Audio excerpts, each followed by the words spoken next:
you ready for the eclectic one?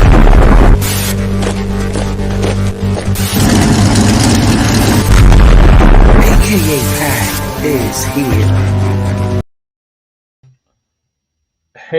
Hey, what is up, everyone? Thank you for joining me. Thank you for hanging out. TGI, whatever day it is. I guess it's Wednesday, right? Because it's time for Wildstorm Wednesday, and we got a lot of things happening. I've been working on my website day and night again. I do this like every other month. I do about 6 to 7 times a year. It should be more, but I'm integrating everything through my site. So if you want like a cool trading card and sign up for my mailing list, yeah, go to akapad.com. You'll get this trading card. We're going to do some of the artwork for the trading card live. So, we can all kind of participate in that. That'll be kind of cool. Comments. Let's check out some of the comments real quick. Yeah, so, and then I'll mail you a trading card if you sign up for my newsletter. The newsletter is going to have creative service specials, original art specials, print service specials, because I have a huge printer facility that we can all access. All these cool things. And I'm integrating everything. And yes, the overrun of Trial by Fire will be available on akapad.com. Same with Uzi Susie. So again, it's another momentum shift for me. It slows things down, but we're here. Hey, we got one of my boys in the house. Right here. Total Excellence is ready to go. He is in the chat right now. Everyone, come hang out with Total Excellence. He's one of the best guys, one of the best dudes on the Twitter, on the whole wide internet. One of the best guys I met. Yes, printing service. So here's the thing when it comes to my printing service: trading cards, posters, vinyl. The capabilities are large. Now, this is mostly linked to my previous business, which was when I had my design company in Center City, Philadelphia.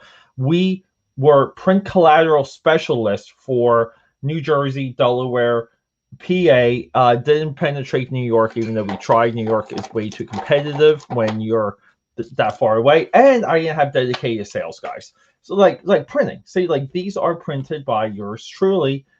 Right here, and some of the readability of the type still bothers me, so a reprint of these are coming. So what are we doing, people? We have a range of talent here that, look, pardon my French, the range of talent underneath my hands, and that also includes this, will fuck you up. Okay, just let's look at some of the names. Scott Clark, Trevor Scott, Jim Lee, right? Because this is Wildstorm. We got Jim Lee. Wildcats Aliens, Warren Ellis, Chris Bruce, Kevin Nolan.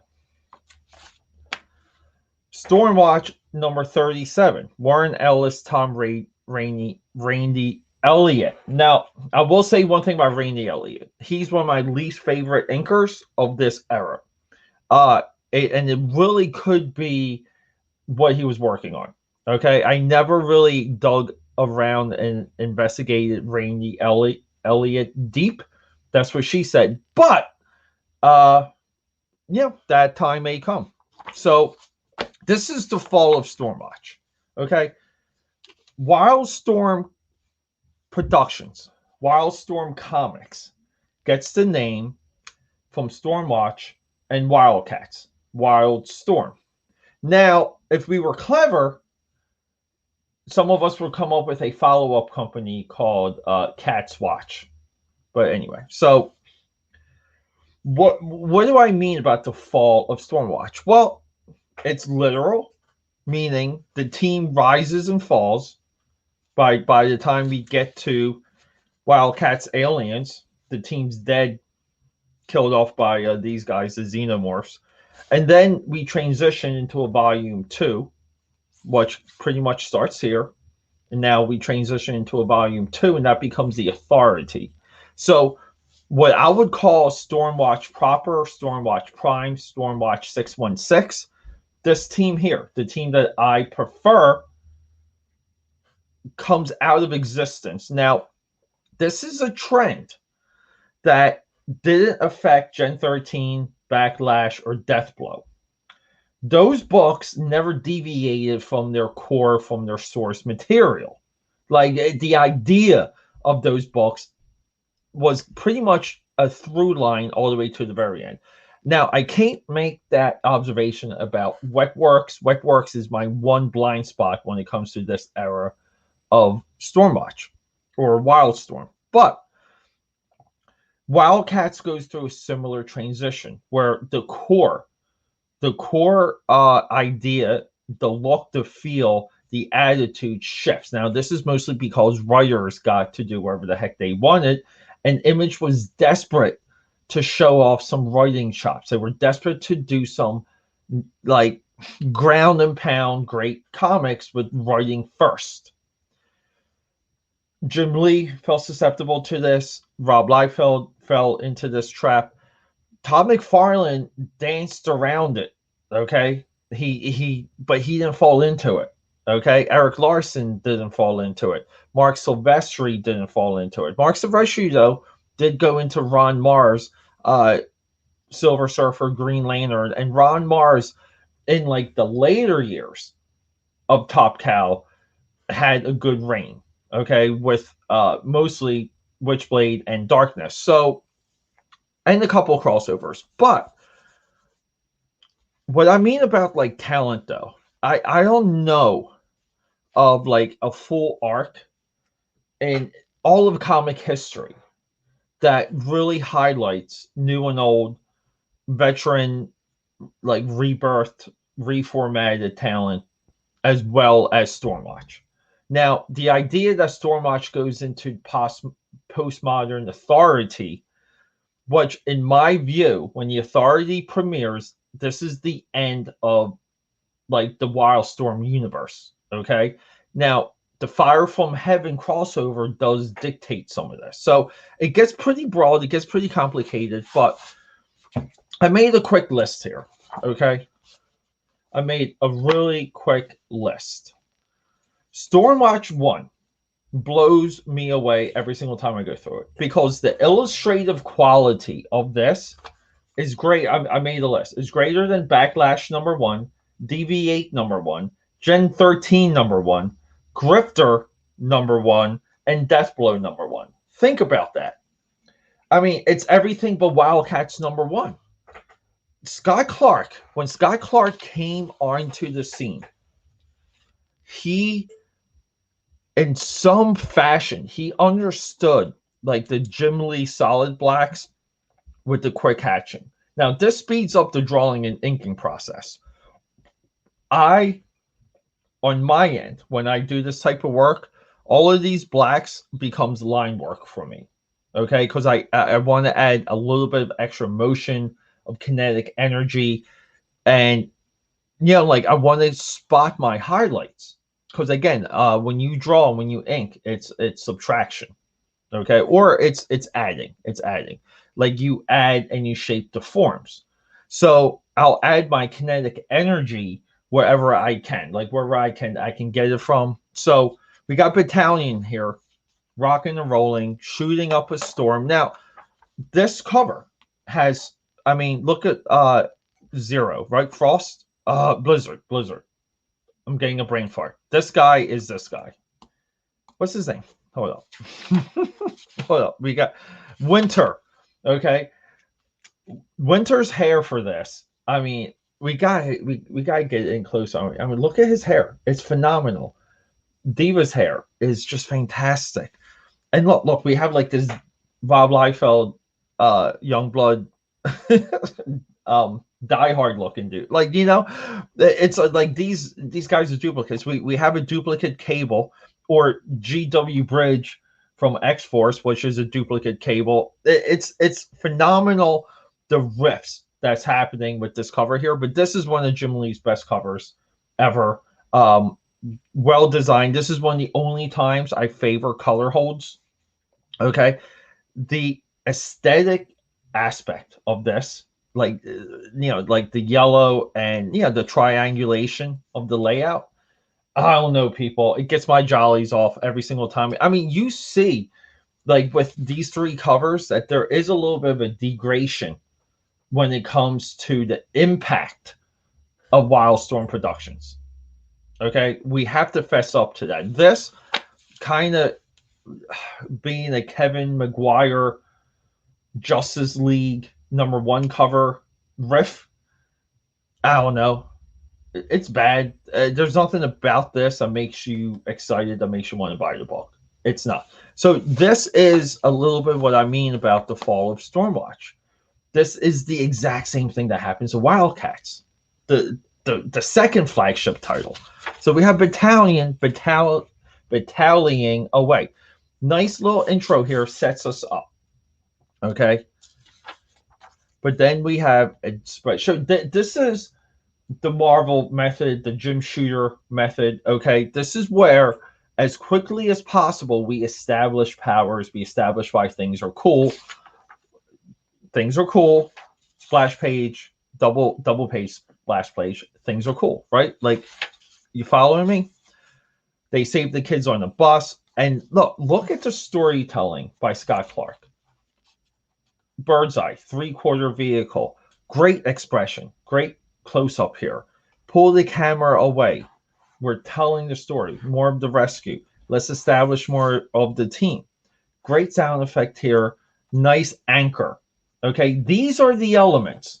Now, Scott Clark is so far ahead of his contemporaries when it comes to new talent. It's unbelievable. I thought, when I first saw this, I thought it was Jim Lee. Like, I wouldn't know. Again, let's establish the villains. Let's establish the heroes. Razor, Death Trap, Slayer, Kilgore. Come on. All right. And then we have another fight. Okay. So it's almost like back-to-back action sequences. Let's establish their powers. I mean, and look at this pose by Battalion. I absolutely love it. Counter offer just came in for one of my auctions. Maybe I'll take that. Unbelievable. Okay, so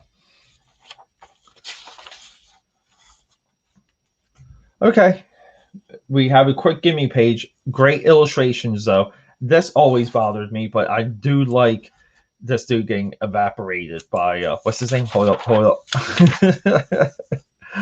Death Trap. Okay, like getting completely eviscerated by Death Trap. We always have to highlight Pitt. One of these days, I'm going to do something where we highlight Pitt hitting literally everything in early Image. Pitt was the true mascot of Image Comics at this time. It's a crime that Pitt got sold, right, to Top Cow. Someone, CB mentioned that on the other night stream. I don't know. I'm still hoping that's not true. But, and here we go. Battalion wakes up. Not a nightmare, just a long day. And then we have the soon-to-be weather woman waking them up. It's time to get to work. Synergy. So Synergy debriefs him.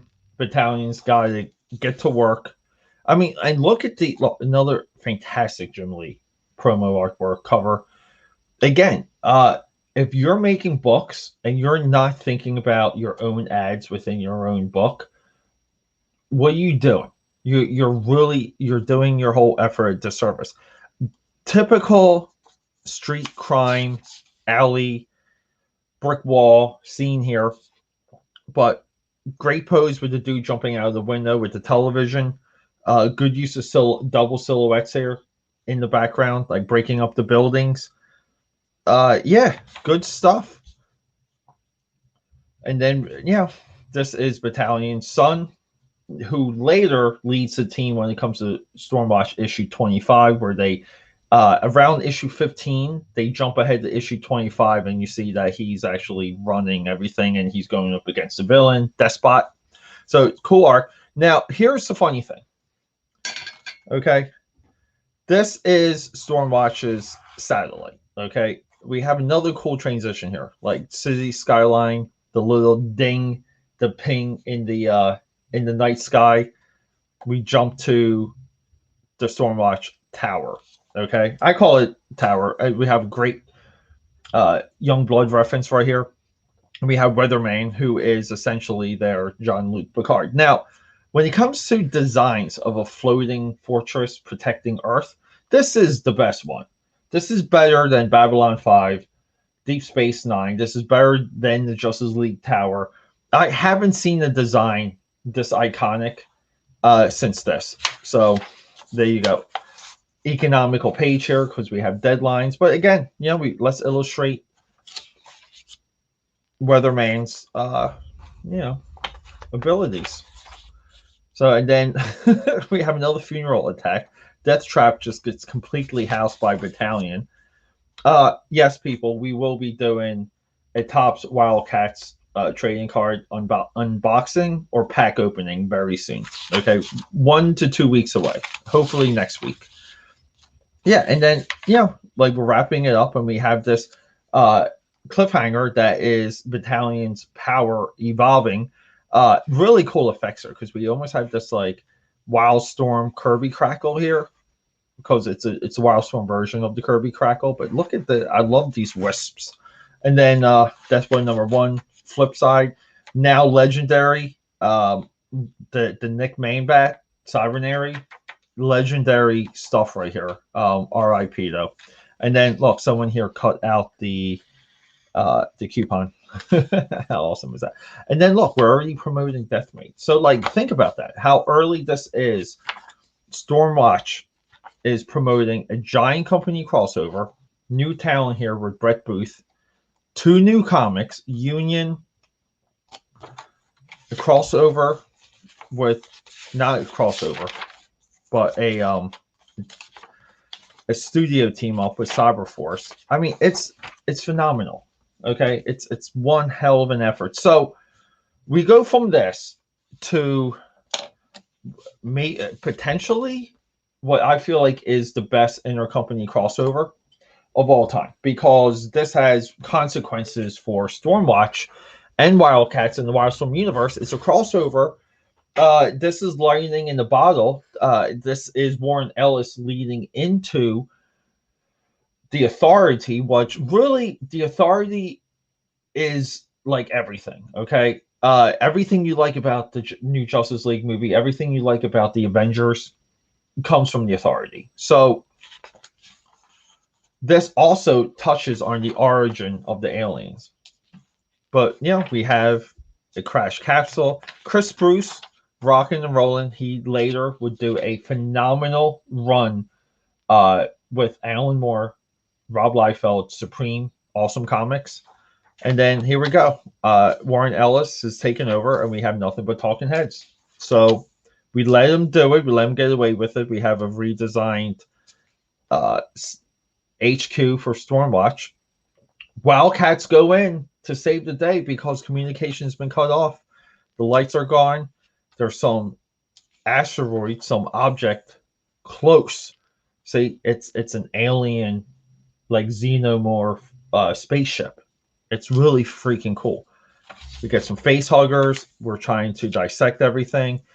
Nice touch here with Warblade when he transforms. There's like a little bit of a embossing, like a relief sculpture when he slings out his blades. And then here we go. Aliens.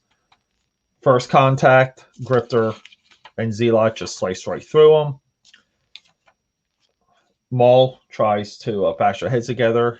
His hands start burning. So he's out of commission. You got to take Maul out early. And then we're revealed that, look, Fiji, Stormwatch is dead. Okay, Stormwatch got killed off by the aliens. Like I said, real consequences for a crossover. We got the cocoons. All the alien tropes are here. Then we have StormWatch, what's left over of them. Hold up. Everyone goes on the blasting spree, cutting through the xenomorphs. We have a reveal of the queen. Great expression, though, isn't it? Look at that. Look at that Warblade expression. Yeah. And then let's go save the day. So essentially, Winter here sacrifices himself, flies into that asteroid, and completely saves Earth. So there you go. And the aftermath, StormWatch 11. Okay, so this takes place between StormWatch 10 and 11, Volume 2, 10 and 11. I'm pretty sure this only lasts up to, might have been 40 or 41.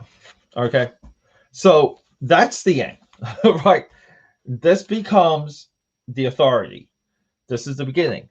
Okay, we're going a little bit out of order here because I just felt like this was a little bit better.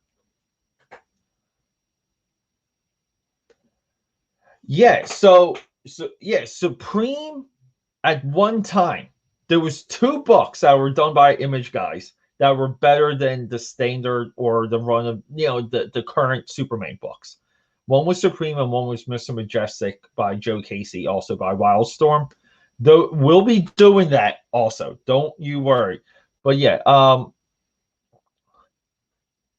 so StormWatch, I pretty much ran to issue 41.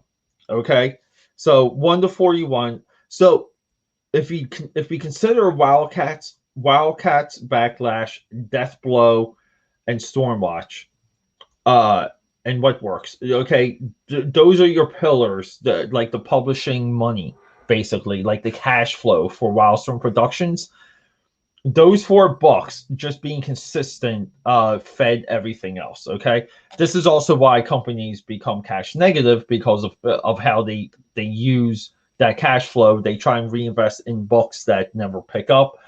I do give Jim Lee some credit because he did move into trading card printing and publishing and distribution. So he tried to diversify, just wasn't as successful as McFarlane with the toys. So this is Warren Ellis is now taken over StormWatch. And as you can see, we're like out of this like Marvel method. Nothing but talking heads.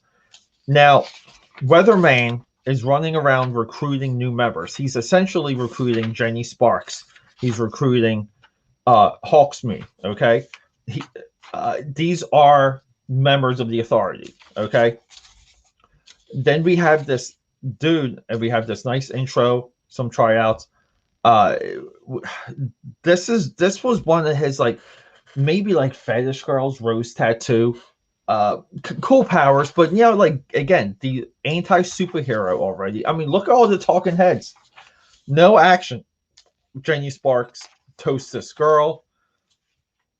We have some exposition of their future like direction, and then we have the alarm gang sound. This dude in Germany is just destroying everyone, killing innocents. So they got to deploy a team. They shoot a team down there, and this guy is kind of invincible, but the team stacks their powers a certain way, and lo and behold, they defeat them, and they kind of do a cool thing.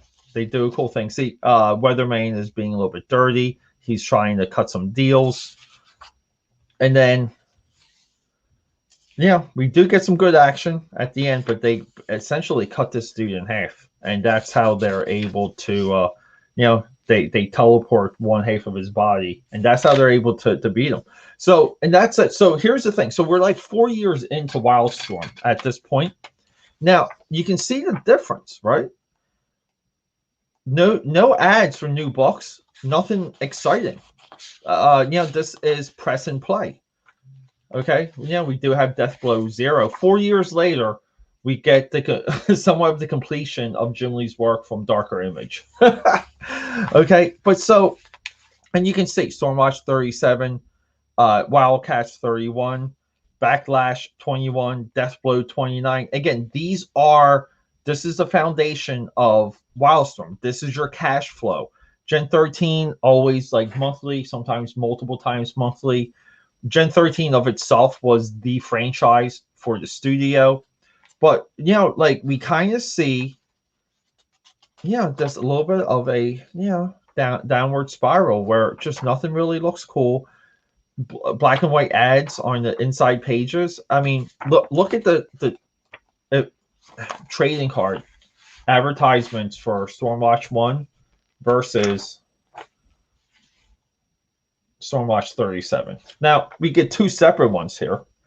Okay, but yeah, like this is Jim Lee's effort. Jim Lee's trying to also get into like the Pokemon card game stuff. But you know, like it's everyone, it's different.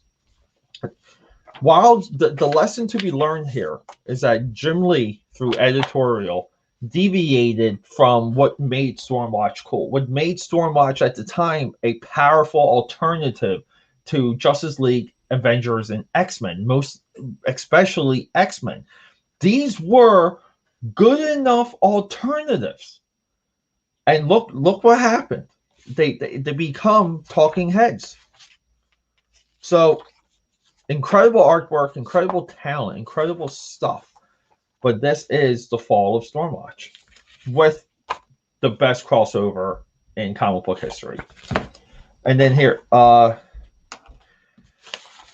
let's preview some work. So we got some Trial by Fire work. I was working on Pitbull today, trying to get some of the shading for his back in order. We just completed this. This is the for the Remnant, previously Tribulation Task Force. We've all seen this Pitbull Splash. Yeah, so this is just some of my other work. We got this baby ready to ink. That's going to be started tonight. And then we have a new secret project by myself. And we'll be doing an announcement. This is commissioned work. This is a collaboration of mine. Someone reached out to me, needed some help to get things going. And as you can tell, I'm working in a very different style for this. And like here, if you kind of want to see a little bit more of it, early concept work. So everyone, thanks for hanging out. Over here, sign up so I can get you a free trading card.